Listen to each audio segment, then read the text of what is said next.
A dogfight like no other. The sky over the Eastern Front in 1943 was a brutal place.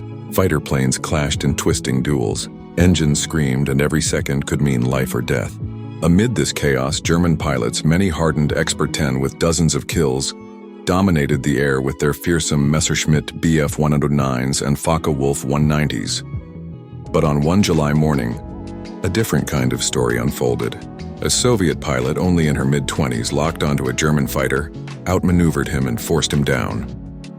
Then she did something so audacious it sounded like a folktale. She landed, seized the enemy's machine, and flew it back under the Red Star banner. Her name was Yekaterina Budanova, one of the few female fighter aces in history. Her story is one of courage, skill, tragedy, and defiance in a world where women were rarely expected, let alone allowed, to take part in such deadly games. While Soviet propaganda celebrated her during the war, her legacy has since faded, overshadowed by larger-than-life male figures. Yet her life remains one of the most dramatic untold chapters of World War II aviation. The Soviet night witches and the women in the sky. When Germany invaded the Soviet Union in June 1941, the Red Army faced disaster. In desperation, the Soviets turned to everyone who could fight, including women. At the urging of Marina Raskova, a famous aviatrix often called the Soviet Amelia Earhart, Stalin authorized the creation of 3 all-female air regiments. The 586th Fighter Regiment flew Yak-1 fighters. The 588th Night Bomber Regiment would later become legendary as the Night Witches, striking fear into German troops with their quiet biplanes. The 587th Bomber Regiment flew heavy dive bombers.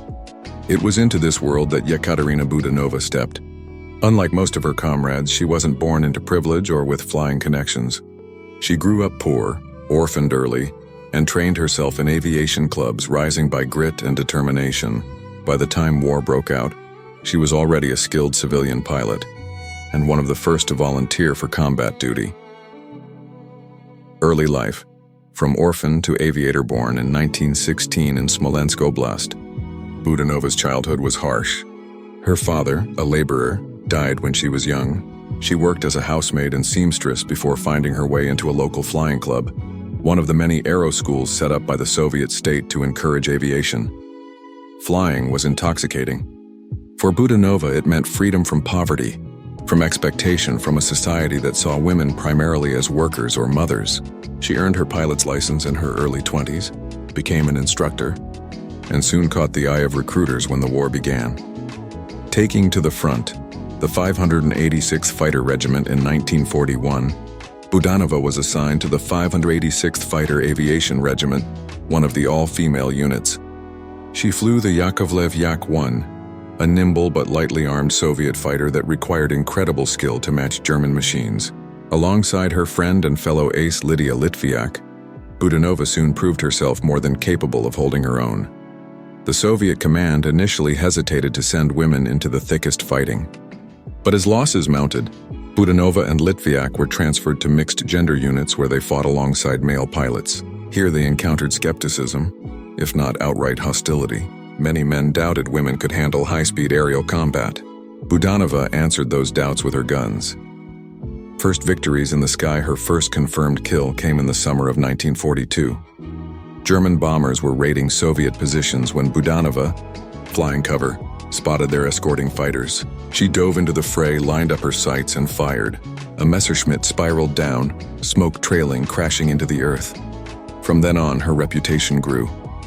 She wasn't reckless, unlike some glory hunters, but she was fiercely aggressive when an enemy crossed her path.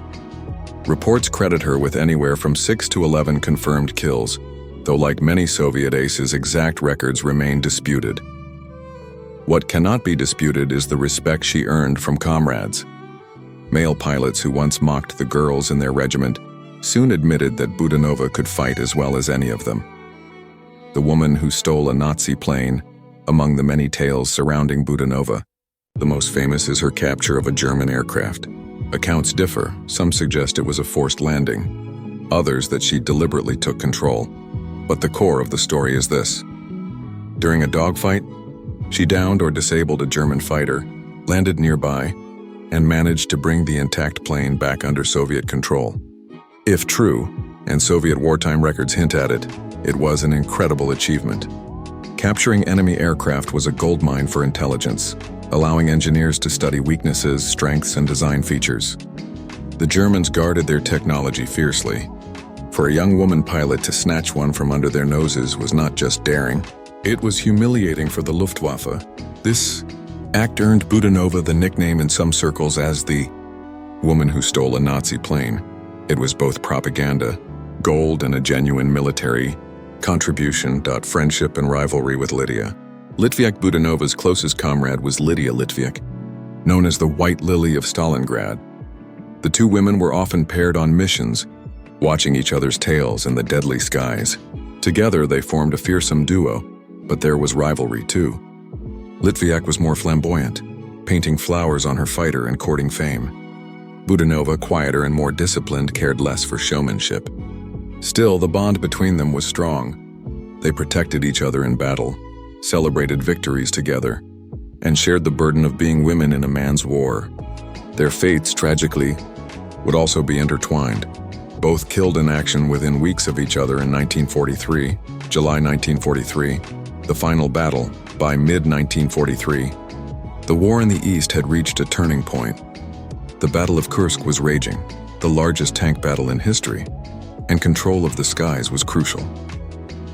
On July 19, 1943, Budanova was on patrol when her unit engaged a group of German fighters. The fight quickly turned desperate. She shot down at least one Messerschmitt but found herself outnumbered. Her Yak-1 took hits. Smoke filled the cockpit. Still fighting, she managed to land her crippled plane in a field near Novokrasnovka. Villagers rushed to pull her from the wreckage, but her wounds were mortal. Yekaterina Budanova died at just 26 years old. Her final tally, depending on sources, was between 6 confirmed and up to 11 unconfirmed victories, enough to place her among the handful of female fighter aces in history. Aftermath and legacy. The Soviet Union officially recognized Budanova's bravery, awarding her the Order of the Patriotic War and other honors. Yet her fame never reached the heights of some of her male counterparts, nor even Lydia Litviak, whose legend grew larger in the years after the war. Why? Partly because Soviet propaganda often used these women as symbols rather than individuals.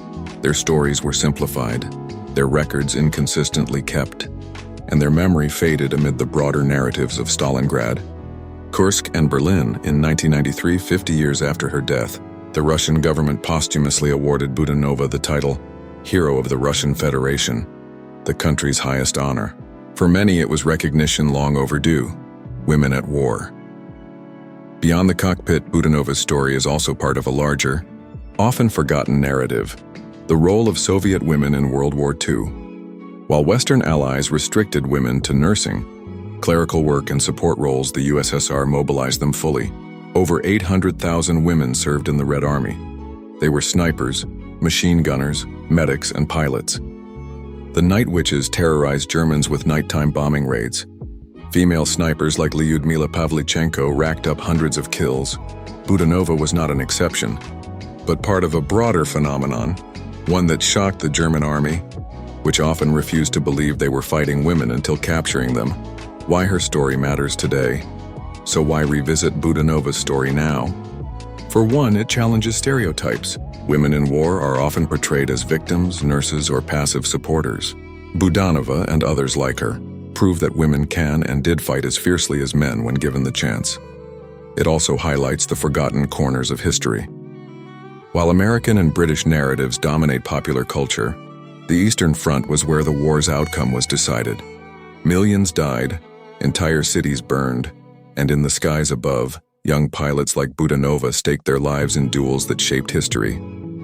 Finally, her story matters because it is human. Beyond the numbers, beyond the propaganda, Budanova was a poor orphan who fought her way into the cockpit, who dared to take on some of the best pilots in the world, and who died fighting for her comrades and her country.